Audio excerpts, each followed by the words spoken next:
traveling has been on my mind so much lately. I've never traveled far and I probably won't be traveling anytime soon, but I kind of keep thinking about like if I were to travel, what would I take with me? My everyday makeup is super simple. I don't do lashes. I really don't do foundation that often. It's not really a full face, but I was thinking if I was traveling and I was doing something fun, I would want something more full coverage and glam. And I love a multi-use product. I love taking one makeup product and using it for a bunch of different things. I think for my base, I would probably bring the IT Cosmetics Hello Sunshine SPF because it doubles as a primer, so 2 for 1. Carpe also makes one that's a primer and an SPF and sweat absorbing. For foundation, I would have to bring my favorite from Urban Decay. This is the Face Bond foundation. It's sweat-proof, waterproof, long-lasting, lightweight, self-setting. It's incredible.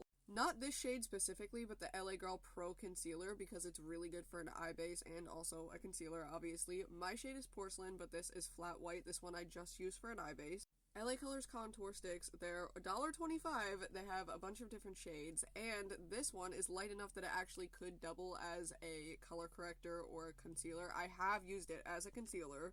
Apple Doll True Love blushes are some of my favorites. First of all, they're adorable, but they're also a super blendable and buildable cream blush, and although they do make an amazing blush, they also make a great lip shade, so again, 2 for 1. If I'm in like a glossy mood, the Lawless Forget the Filler glosses are my favorites. I think I have 15 of these at the moment, and I have the mini ones. These are super good to throw in a purse.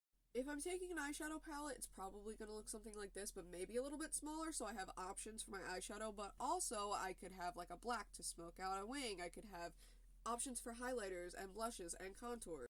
Which might sound insane, but at one point I had basically no makeup and I was using eyeshadow palettes for pretty much everything. This video is almost 2 minutes long and I don't want to bore you, so if you want to see some of the other things I would consider taking with me, let me know.